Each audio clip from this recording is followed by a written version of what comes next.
Olha só, porque o governo Trump ordenou o congelamento de todos os subsídios e empréstimos federais, uma medida que pode interromper programas públicos para milhões de americanos. Eu quero entender quais são esses programas. Mariana Jangiacomo volta conosco ao vivo de Nova York. Mari, quais os detalhes dessa medida você tem para a gente?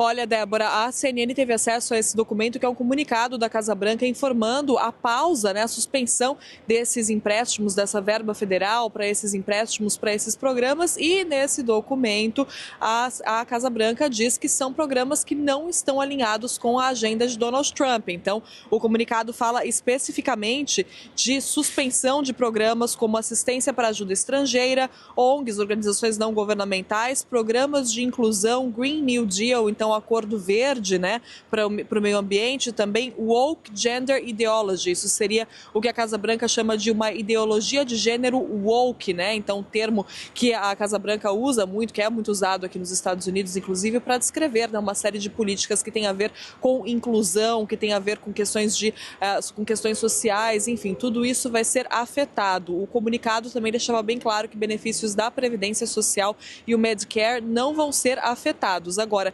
existe uma apreensão aqui nos Estados Unidos, principalmente dentre esses setores que devem ser afetados por esse comunicado, porque as pessoas não sabem exatamente como esses programas vão poder voltar a funcionar sem essa ajuda do governo americano. Então, menos de 24 horas depois desse comunicado ter sido divulgado, já uma associação que representa várias ONGs aqui nos Estados Unidos entrou na justiça para tentar bloquear essa medida, alegando que o governo não especifica sobre qual autoridade está acabando com o financiamento para esses programas, já que a gente está falando de uma verba do governo federal que foi aprovada pelo Congresso. O Congresso aprova os recursos do governo federal, a alocação de recursos do governo federal. Então, existe esse processo em andamento na justiça, essa contestação dessa ordem de Donald Trump e, como eu disse, a incerteza, então, sobre quais programas exatamente vão ser afetados e como esses programas que vão ser afetados vão continuar de pé, vão sobreviver. A gente está falando aí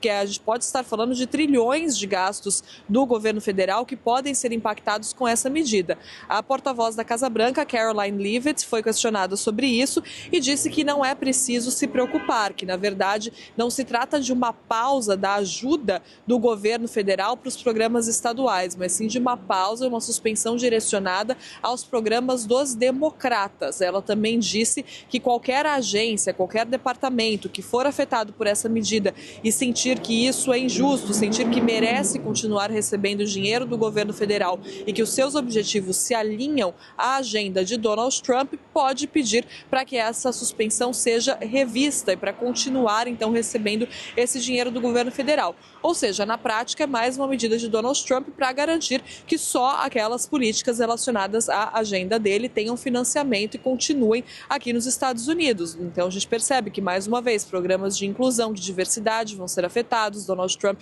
já tinha dito para que já tinha determinado que todos os servidores de agências federais, de departamentos federais ligados a esses programas de inclusão e diversidade fossem colocados em licença administrativa e agora tira o dinheiro para esses programas, o empréstimo para esses programas, a verba do governo federal para esses programas de governos estaduais. Mas, como eu disse, isso está sendo contestado na justiça, porque afinal de contas a gente está falando de um orçamento que foi aprovado pelo Congresso. Então é uma questão que a gente segue acompanhando, Débora e Yuri, para entender exatamente se isso vai entrar em vigor ou não. A previsão é de que a medida entre em vigor agora, às 5 horas da tarde no horário local, então 7 horas da noite no horário de Brasília, e se vai haver algum tipo de mudança, se a justiça vai bloquear isso ou não, se isso segue valendo ou não, Débora e Yuri.